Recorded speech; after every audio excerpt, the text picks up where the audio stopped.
Seres sociales, estamos condenados a compartir con los demás seres que rodean nuestro entorno.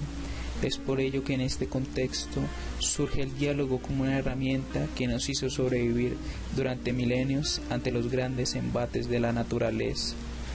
Es este mismo diálogo el que reconoce Freire en su libro La educación como práctica de la libertad.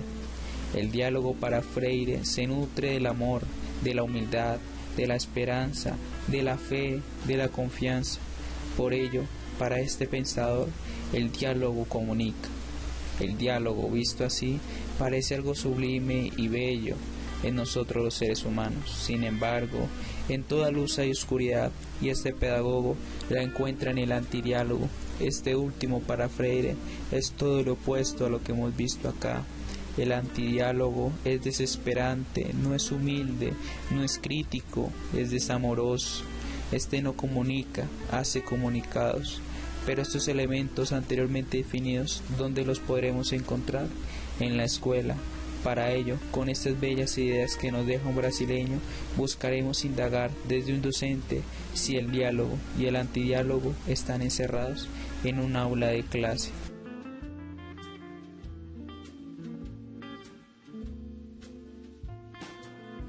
Estamos aquí para hacer el video sobre metodología de las investigaciones. Para ello vamos a entrevistar a la profesora Luz Estela Ramírez. Profe, muchas gracias por aceptar mi invitación, por responder todas las preguntas que le voy a hacer a continuación. Con mucho gusto, Andrés. Bueno, digamos, antes de entrar al cuestionario, digamos, ¿cuánto lleva usted como docente? ¿Cómo se formó o cómo ha sido usted para ese proceso de formación de docente? La anterior pregunta se le hizo a la docente, ya que toda entrevista no puede realizarse directamente desde el cuestionario que vamos a realizar.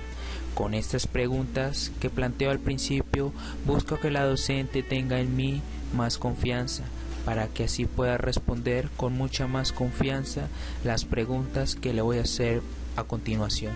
Bueno, el proceso de formación docente orgullosamente lo inicié en esta universidad, mi universidad, la de Cundinamarca. Inicié en el año 1999 mis estudios y los terminé en el año 2004. Posteriormente hice una maestría en educación en la Universidad Pedagógica Nacional y vivo en continua formación porque el saber es infinito, o sea, tú nunca acabas de conocer y es muy importante seguirse fortaleciendo en el conocimiento, en la pedagogía, en el conocimiento de la sociedad. Entonces, estar actualizado es un requisito indispensable para estar vigente en esta profesión. Bueno, profe, muchas gracias primero que nada por darnos el contexto para saber más acerca de usted, de la persona entrevistada.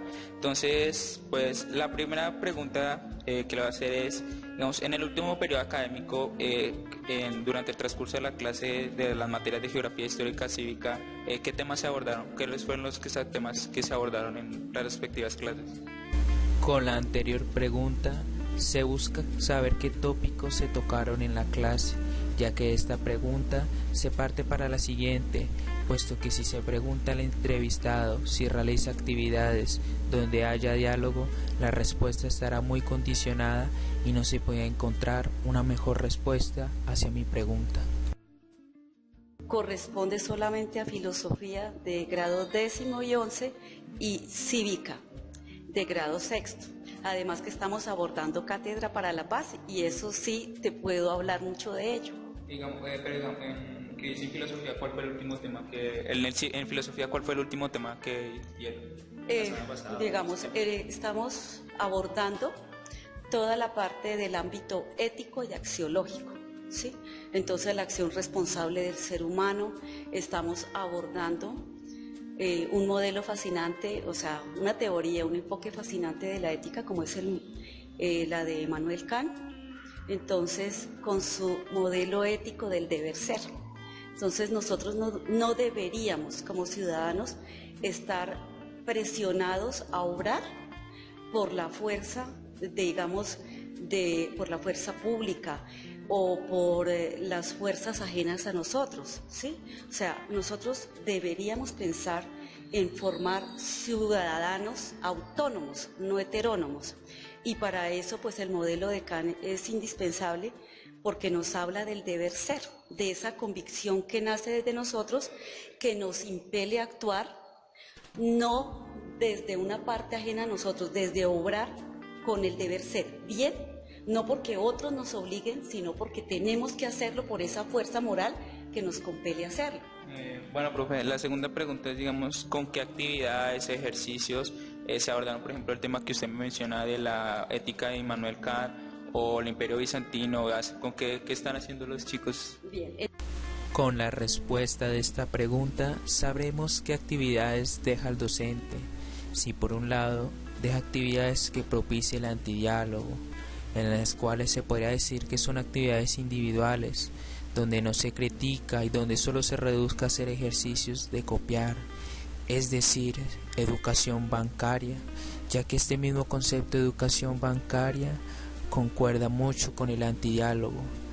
El docente solo dará conocimientos que se juzga desde el sabios para llenar cuencos vacíos, pero si por el contrario podremos encontrar actividades que propicien el diálogo, como debates, mesas redondas y otros. Entonces, pues cada maestro tiene la autonomía para manejar sus metodologías, sus didácticas, pero digamos, observé, digamos, con mi compañera que queda cerca a mi aula, que estaba abordando el tema de Asia, hizo como, o sea, digamos, cuando abordó el tema, lo abordó desde una introducción que ella hizo y luego desde la parte de colocar un video para hacer una contextualización y posteriormente les dejó como unas copias para hacer un taller.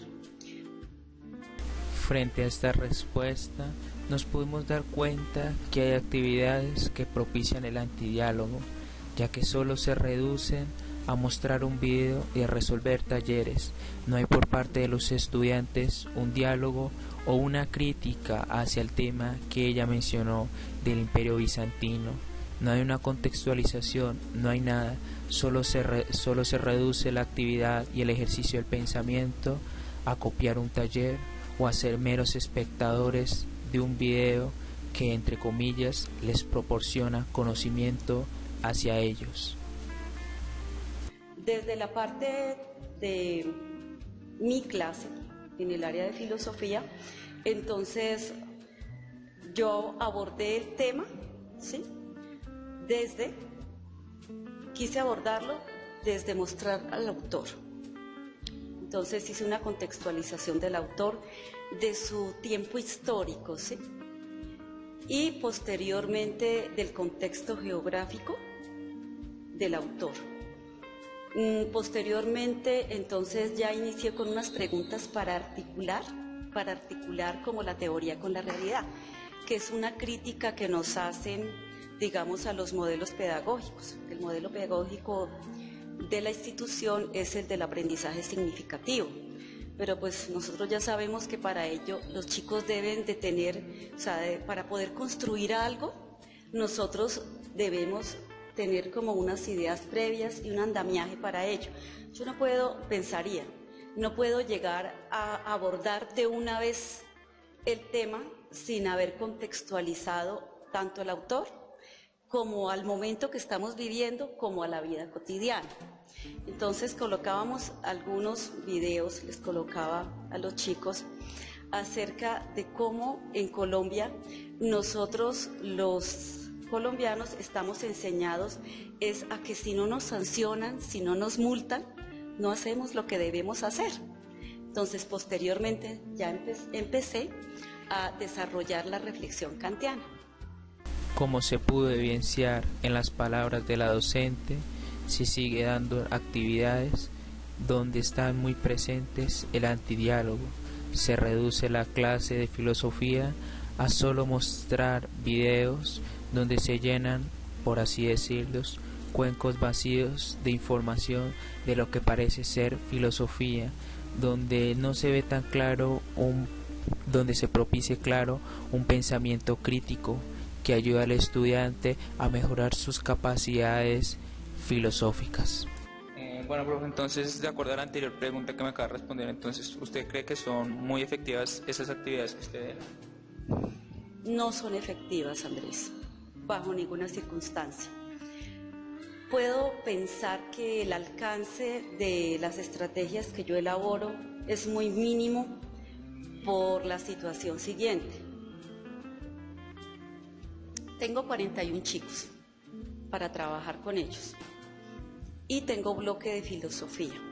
Los intereses de los chicos no están orientados, lo puedo decir con toda la certeza, hacia el mundo filosófico ni hacia el mundo de lo social. El chico de hoy está enseñado a no pensar. Freire ya nos lo había mencionado, el antidiálogo tiene desesperanza, es desesperanzador. La respuesta de la profesora nos deja ver unos estudiantes en los cuales no hay esperanza. La profesora, por el contrario, nos da una clara idea de esperanza, de querer incentivar más a los estudiantes a que sean críticos y amorosos con la filosofía. Sus respuestas solo presentan en última instancia desesperanza, característica del antidiálogo. O sea, desde su mismo hogar, desde el contexto social, está enseñado a que no, o sea, le da pereza pensar, reflexionar, y para el chico es muy difícil. O sea, trato de plasmar en todo lo que hago un lenguaje sencillo que sea comprensible, pero es muy difícil cuando todas las estrategias que desarrollo chocan con los intereses y la perspectiva de vida que ellos tienen.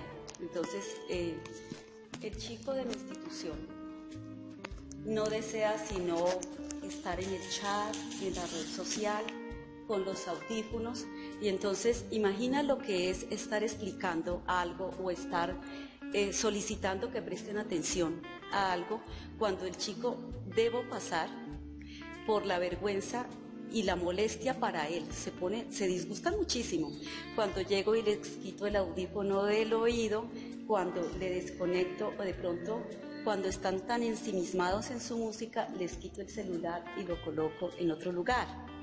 Es muy difícil. O sea, tú puedes diseñar las estrategias más innovadoras, pero tendrías que contar con el deseo de los estudiantes por aprender y por asimilar algo de lo que tú llevas.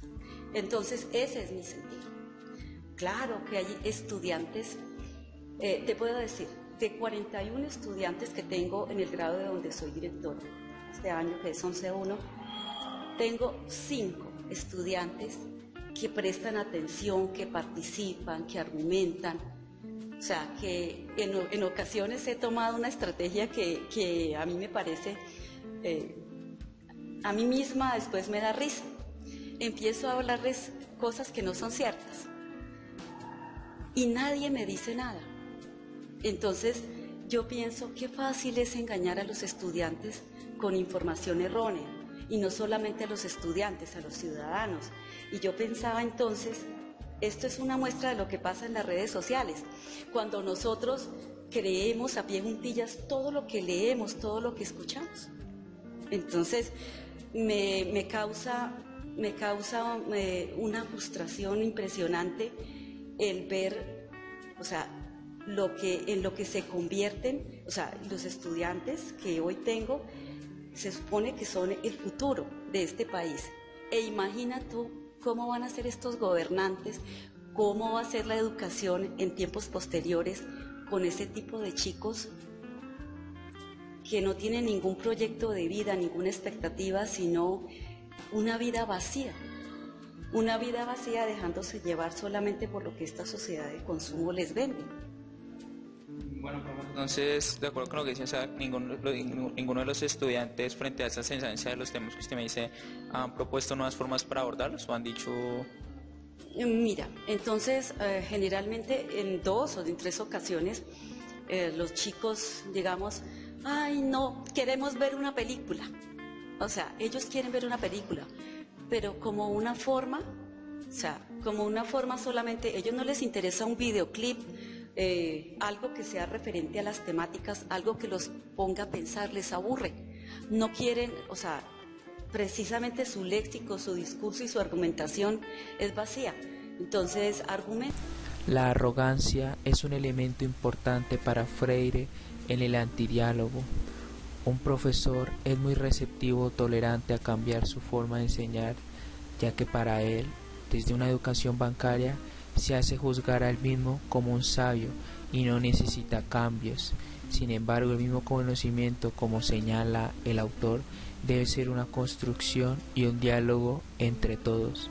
Con la respuesta que nos menciona la profesora, nos damos cuenta que ella no es muy receptiva a cambiar su clase hacia diferentes tipos de nuevas metodologías, como lo pueden ser las películas. Se mantiene en una posición donde hay algo de arrogancia, donde está presente el antidiálogo. También, digamos, frente a este problema que te planteo, ¿sí? ¿Cuál es tu percepción frente a este problema? ¿Cuál sería la solución que podrías darle? Pues no estoy de acuerdo. Sí estoy de acuerdo, pero argumenta por qué sí, por qué no. Absolutamente nada. Entonces el estudiante, digamos, no aborda, o sea, no propone ninguna nueva forma de abordar los temas como para decir, es que de pronto a mí no se me ha ocurrido y he explorado otras cosas que a ellos sí les interesan. Si tú propones una exposición, solamente 4 o 5 quieren exponer. Y cuando llevamos las exposiciones a cabo, entonces muestran que no han preparado, salen a leer del celular, de un papel, salen a leer textualmente, o sea, sin ellos desarrollar ningún tipo de pensamiento que no sea lo que está allí escrito. Absolutamente no. Entonces, de acuerdo a este mismo contexto, los estudiantes no hacen críticas u opiniones que complementen o refuten lo que usted enseña. Absolutamente no. Aunque la profesora nos menciona que los estudiantes no proponen nada nuevo, se muestran claros matices de arrogancia y no humildad, ya que cuando nos menciona las exposiciones y cómo estos estudiantes las llevan mal, la profesora, desde su humildad, debería por el contrario enseñar a cómo hacerlas mejor. Esto a través del diálogo y no solo dejar la actividad donde no se contextualice con el pensar crítico. Además, con la otra pregunta que planteo yo, quería mirar si existía el antidiálogo, ya que este se caracterizaba por ser acrítico y solo dar comunicados. Con lo que respondió la profesora, podemos demostrar que los estudiantes no son tan críticos al criticar la realidad en que viven, solo terminan aceptando la información. Y es triste, y por eso te digo lo que te decía en un momento determinado. O sea, he llegado a decirles cosas que obviamente no son ciertas, como a ver si ellos dicen, no, pero aquí, ¿qué nos están diciendo? Absolutamente nada. O sea, como dicen por allí, completamente con la convicción de que lo que yo digo es cierto. Y yo después, claro, obviamente cuando les silvano toda una situación que no es cierta, se acabó. O sea, ya, yo dije no. Entonces les digo, chicos, ¿ustedes no notaron algo extraño en lo que yo les dije? ¿Ustedes creen que esto que les acabo de abordar es cierto? Sí, señora. Hijos, les vengo diciendo hace media hora cosas que no son ciertas, que están fuera de contexto, que son, o sea, que son una locura. Y ustedes me están diciendo todo que sí. Entonces, digamos, también los estudiantes no preguntan más cosas en clase de lo que normalmente se haría y nunca opinan distinto de lo que usted plantea. Digamos, por eso te digo, o sea, si, digamos, en el caso de que deje unas preguntas problematizadoras, ¿no? Que es parte y que a mí me encanta, o sea, y digamos, los lineamientos subcurriculares son más antiguos que los estándares, pero a mí me encanta la pregunta problematizadora porque se supone que tú, o sea, empiezas como a mirar qué alternativas, o sea, qué alternativas hay para un contexto, para un problema. Absolutamente no. Entonces, cuando a nosotros nos dicen que tenemos que desarrollar pensamiento crítico en los estudiantes, pues es muy difícil, Es completamente difícil porque para ello el estudiante tendría que leer, tendría que empaparse, tendría que manejar un léxico. Pero como no lo quieren hacer, porque la pereza más grande para un estudiante, de mis estudiantes del colegio, es leer. Es muy difícil así poder desarrollar algo distinto. La arrogancia que tanto menciona Freire en sus textos está presente en la respuesta de la docente. Hay una clara arrogancia al verla como la profesora culpa a los estudiantes de la no lectura. Los estudiantes son los responsables de su no pensar crítico. En cambio, la profesora no propone, como ya se ha dicho, didácticas que ayuden a los estudiantes a leer mejor o a tener mejores capacidades intelectuales. La pregunta problema, la profesora la pone con rasgos de mucha atención e interés. Sin embargo, la misma no son más que preguntas vacías que se deben responder de manera individual, donde no hay una comunicación, la cual es clave en la pedagogía de Freire. También, digamos, con frente a este contexto que nos dice, digamos, durante el transcurso de la clase, ¿cuántos estudiantes en promedio hablan entre, digamos, el grupo que usted lleva y cuánto tienden a hablar esas conversaciones? ¿Toda la clase? Yo dejo preguntas problematizadoras de un tema y pues hay un documento base, hay un texto base, ¿sí?, donde ellos pueden consultar. Generalmente en esa primera hora de mi clase socializamos esas preguntas problematizadoras, tratando de articularlas, sí, la teoría con la realidad. ¿Sí? Y generalmente mi percepción es que los estudiantes no desarrollan nada de pensamiento, o sea, nada de articulación con la vida práctica, porque llegan es a repetir la información que hay en los textos. A veces hasta contestan cosas que no son de las preguntas problematizadoras, o sea, porque no sabemos identificar la información que es relevante en un texto. Yo pregunto una cosa, me responden otra. O sea, ¿tienden a hablar mucho en clase? O sea, No tienden a hablar, es a repetir del cuaderno lo que tienen de las preguntas problematizadoras que les he dejado. Digamos, hablar más que todos entre ellos. O sea, hablar entre ellos no, son muy tímidos. O sea. Sigue estando presente la pregunta problema, pero como la misma profesora nos muestra, este medio no es tan eficaz, ya que la misma pregunta para responderla solo se basa en un ejercicio de lectura. No hay un diálogo entre los demás, no hay un debate entre los demás, no hay una mesa redonda, no hay nada que demuestre un ejercicio de comunicación. Y dentro de este mismo contexto, con la pregunta de cuánto los estudiantes hablan entre ellos, quería demostrar si había solidaridad y simpatía en los estudiantes, característica del diálogo. Pero como la profesora nos dice en un no rotundo, no hay ningún tipo de diálogo entre ellos, son tímidos, y al ser tímidos no hay un claro ejercicio de diálogo, clave para la pedagogía en Freire.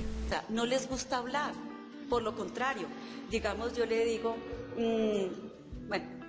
hay chicos que sí, digamos, de los 5 que te cuento, ellos me pueden hilvanar completamente la clase, los 5 que tengo, pero son los 5 de siempre. Entonces, entre ellos, a mí me encanta porque yo fomento que debatan, que argumenten, pero entonces, ¿qué sucede con los otros 36? Pues se aburren porque no han hecho nada, no han indagado nada, entonces no encuentran nada que hacer y generalmente en la primera parte trato de hacer como esa socialización y en la otra parte pues trato de que abordemos un video, que abordemos otras preguntas problematizadoras y que ojalá surjan desde ellos, pero entonces son los mismos 5 que plantean. Entonces, digamos, con la respuesta de la profesora, si bien se podría dilucidar un ejercicio de socialización sinónimo de diálogo, este solo se reduce a 5 estudiantes. No hay una clara esperanza de la profesora por incentivar a todo el grupo a la socialización y al diálogo. Cuando como usted dice, si son muy tímidos, digamos, hay algunos estudiantes u otro grupo que los estudiantes conversen entre ellos, suelen hablar ¿de qué temas suelen hablar cuando conversan entre ellos? Cuando conversan entre ellos, o sea, los varones quieren hablar de fútbol, las chicas quieren entonces hablar de los cantantes, de moda, de las cuestiones de farándula y de cuestiones del contexto, de las amistades, de las situaciones familiares, pero generalmente tú nunca escuchas absolutamente nada de cuestiones académicas. Entonces, el diálogo es amoroso según Freire. Si una profesora ama lo que enseña y transmite, los estudiantes sentirán gusto por la misma clase, por lo cual los temas de conversación girarán en torno a las mismas incógnitas o reflexiones que se dejen en clase, principalmente en la clase que se dicta acá, filosofía. Los estudiantes suelen hablar, como se muestran acá, de otras cosas, ya que no hay amor en el conocimiento transmitido, y se demuestran que no son más que comunicados lo que se transmite. Los estudiantes en su aula suelen usar mucho el celular en clase. Es una discusión no, es una cuestión constante, porque soy de las personas que cree que los estudiantes no le prestan atención a lo que están haciendo. O sea, de todas maneras, pues uno debería pensar que los seres humanos tenemos inteligencias múltiples y que mientras hay personas que pueden estar escuchando música y haciendo otra actividad, para mí no, o sea, y más desde la parte filosófica yo creería que deberíamos estar muy atentos, ¿sí? Para poder tener todos nuestros sentidos en lo que estamos haciendo, pero el chico no quiere vivir sino en la red social. Generalmente, o sea, yo les digo, en el manual de convivencia de la institución está prohibido el uso del celular, pero eso definitivamente es un canto a la bandera, un saludo a la bandera, porque eso no se cumple. Entonces, pues siempre procuro, pues tengo un letrero allá que dice prohibido el uso del celular en clase, pero no, a la menor oportunidad el estudiante está con el celular y es en el chat. La pregunta del uso del celular se plantea ya que los niños, para Pirela, una seguidora de Freire, es que se vuelven egoístas y superfluos con el uso de la tecnología. Esta tecnología, como dice ella, solo hace que se individualice el ser humano y solo se preocupe por sí mismo. Como nos damos cuenta en la respuesta docente, hay un claro uso del celular, lo cual nos demuestra por un lado un egoísmo en los estudiantes al encerrarse ellos en su propia tecnología sin dialogar con el otro, y por otra parte el uso del celular demuestra un claro elemento del antidiálogo en clase. Muchos de ellos los usarán al ver que la clase como un lugar donde se plantean solo preguntas, problemas, las cuales serán aburridas para ellos, ya que no participan de manera más activa con el otro. Y por el otro lado, los estudiantes verán que siempre serán los mismos 5 los que hablen en clase. Esto nos demuestra que muchos estudiantes no son partícipes al ver que no son incluidos en las actividades, o por ende no hay actividades donde no haya solidaridad y todos puedan hablar. Hay antidiálogo. Entonces, digamos, de acuerdo a la anterior pregunta, ¿cuántas personas en el aula clase usan los celulares y cuánto tienden a usarlo? Digamos, tengo que estar como un policía. A mí me da vergüenza, pero yo tengo que ser muy cuidadosa y no perderme en dónde voy, porque tengo que estar, imagínate, en medio de 41, dime tú que 10 son persistentes, mientras yo hago así, ya están sacando el celular. Entonces, cuando tú tienes que estar guardando la disciplina, frente al manejo del grupo, cuando tienes que estar explicando, cuando tienes que estar pendiente de que sea coherente lo que tú estás explicando, de los materiales, de la parte externa, es bastante complicado. Digamos ya en otro contexto, los estudiantes con usted suelen hablar sobre sus problemas personales o amorosos o otros tipos sentimentales así. Generalmente, el diálogo, como ya se ha expuesto, debe ser amoroso y humilde. Con esta pregunta, aunque parezca inverosímil y vacía, busco evidenciar si los estudiantes ven a la docente como una persona con quien dialogar y comunicar, ya que estos no la verán como una persona que done conocimientos, sino como una persona amorosa y humilde con quien dialogar. Y esta misma confianza y amor es clave en el diálogo en la pedagogía de Freire, porque es con ella la que inicia una práctica para la libertad. Es difícil, Andrés, es difícil Con 41 estudiantes, yo soy directora de grado, escucharlos cuando tienen problemas, pero generalmente lo hago. Y en muchas ocasiones, a mí no me da temor confesarlo, que cuando tengo estudiantes que yo los conozco y los veo que están acongojados, o alguna niña que está llorando o alguna situación, pues yo privilegio en ese momento la situación de esa persona. Generalmente hago pues una cuestión rápida, hago una explicación, coloco un taller, ¿sí? Y voy a atender a esa persona si quiere hablar conmigo, porque obviamente habrá momentos en que las personas no quieren hablar o no se sienten abiertas para manifestarme sus sentimientos. Entonces, generalmente procuro, si quieren hablar conmigo, los escucho, que generalmente quieren hablar conmigo. Si no, les pregunto que si quiere que los remita a orientación escolar, algunos sí. O a algunos les pregunto que si quieren irse para su casa, porque a veces es por enfermedad, entonces pues trato de colaborarles con eso. Pero mis estudiantes, la mayoría, cuando tienen dificultades, tratan de buscar mi apoyo y consejo. Digamos, en otro ámbito más de cómo fue la elección de personero la última vez, ¿quién ganó o cómo fue? Bueno, La respuesta de manera indirecta nos dice que la profesora deja talleres para atender a los problemas de los estudiantes. Esto nos demuestra que no siempre hay una socialización o preguntas problemas en clase, como ella ya nos había afirmado, sino que hay talleres, los cuales es más que obvio, se realizan de manera rutinizada e individual, donde no hay ni un pensamiento crítico y ni tampoco un diálogo entre los estudiantes. Sin embargo, por otro lado, en la profesora se puede elucidar una persona la cual los estudiantes tienen confianza y fe. Esto hace que haya un diálogo, principalmente amoroso, no tanto en lo académico, sino en lo personal. Por otro lado, con la pregunta del personero busco también indagar la existencia del diálogo de los estudiantes, ya que para Freire, citando a Jasper, el diálogo debe ser político, y es también dentro de este contexto cuando Freire le enseña a los analfabetas, siempre pensándose políticamente. Esta pregunta la deja en un ámbito más local y escolar, ya que si hubiese preguntado si se hablan de temas políticos actuales colombianos, por ejemplo, en el aula de clase, la respuesta estaría muy condicionada y se diría que sí se hablan de temas políticos. La elección del personero escolar de nuestra institución para este año, nuestra institución tiene 1.800 estudiantes. Hubo momentos en años anteriores en que se elegía un personero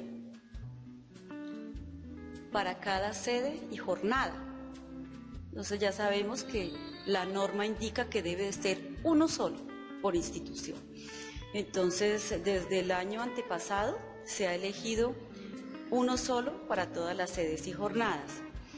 Realmente este año pues fue maratónica la elección de personero, porque nosotros ya sabemos que se tiene que elegir un mes después de haber iniciado labores, con 30 días máximo. Y fue muy poco el tiempo de campaña que pudieron hacer los estudiantes, lo hicieron y este año ganó un estudiante de la jornada de la tarde. Y realmente se dio toda, o sea, la parte, o sea, como el Festival Democrático, se dieron todos los espacios, se les dio el espacio para que ellos fueran, manifestaran sus propuestas en todas las sedes, en todas las jornadas, ¿sí? Y se dio toda la jornada, o sea, se dio toda la jornada, no, se dieron 2 horas para hacer esa elección, se hizo mediante voto electrónico. Los estudiantes, digamos, en el aula de clase de los que usted dicta, llegaban a hablar sobre los personeros o... Sobre los candidatos y sus propuestas, claro que sí. Y digamos, hay una nueva figura que es el contralor escolar. Entonces, por supuesto de que sí se les dio los espacios y los estudiantes fueron receptivos, aunque hay una queja, y es un sentido, un sentir de todos los estudiantes y es que el personero, los candidatos llegan, presentan sus propuestas y luego que ganan jamás vuelven a aparecer ni a cumplir con nada de lo que prometieron. La respuesta de la profesora es de sumo interés, ya que dentro del mismo espacio de clase, en un ámbito muy microsocial, ya se está generando un pensamiento crítico en contra de las formas democráticas de la institución. Esto demuestra que en cierto ámbito sí hay un pensamiento político, el cual es clave para el filósofo Lippmann, ya que el pensar crítico es el que mejora la razonabilidad, puesto que la democracia necesita, según él, personas razonables, y estos estudiantes lo demuestran al criticar las formas de personeros. Entonces se puede decir que los estudiantes tienden a criticar eso, o hablan de algún tema, o alguna vez tuvieron discusiones en el aula de clase por... No, o sea, hay algo que es bien particular, y es que cuando son sus pares, o sea, cuando son sus compañeros los que llegan, ¿sí?, a plantearles unas propuestas, no entiendo por qué siempre les manifiestan, ay, nosotros ya no creemos en ustedes, siempre llegan a buscar los votos únicamente y nunca vuelven a aparecer por acá. Y entonces, o sea, hay como una falta de confianza, o sea, ya en la palabra, o sea, porque todos los años es lo mismo y todos los años es el mismo sentir. O sea, que el personero estudiantil, sea quien fuere, que no cumple con las expectativas que sus electores tenían en ellos, ¿sí? Se sigue reafirmando mi idea de que en los estudiantes hay un cierto pensamiento crítico. Es este mismo clave para el diálogo. Los estudiantes, desde su pensamiento, critican ya desde una edad temprana formas políticas institucionales. Bueno, profesora, entonces muchísimas gracias por la entrevista y se la agradezco. Con muchísimo gusto, y desearía que pudiésemos hacer muchísimas cosas, o sea, desarrollar nuevas estrategias. Realmente les espera algo muy difícil a nuestros futuros docentes, con esta sociedad que cada día es más difícil, y con nuestra juventud que cada día es más difícil de tratar de que adquieran un conocimiento porque les va a servir para la vida. ¿Se puede decir que hay diálogo y antidiálogo en el aula de clase? Una respuesta contundente diría que sí, sí lo hay. Por un lado, el antidiálogo se hace presente en el aula de clase con preguntas problemas, talleres y socialización que privilegian unos pocos. El antidiálogo, a su vez, como se expuso en el video, está más vivo que nunca, y esto gracias a la tecnología, la cual ha producido en los estudiantes seres egoístas y superfluos, en última instancia vacíos, que no quieren dialogar ni hablar, solo piensan en ellos y para ellos. Esto hace que la idea de Freire de usar el diálogo como una práctica para ser libre ante nuestros opresores se vaya esfumando cada vez más. Sin embargo, no debemos caer en la desesperanza, porque eso es lo que quieren nuestros opresores, porque todavía hay amor y fe en los docentes, todavía hay esperanza, ya que hay un pensamiento crítico en la política. Hay un diálogo desde un ámbito muy local en lo que respecta a democracia. Pero para terminar esta reflexión, si bien es cierto, como lo son los números de los estudiantes, hacen que se dificulten las actividades que haya diálogo, debemos superar esos obstáculos. Y para ello debemos aprender de Freire, el cual enseñó a una gran comunidad de analfabetos a cambiar su realidad.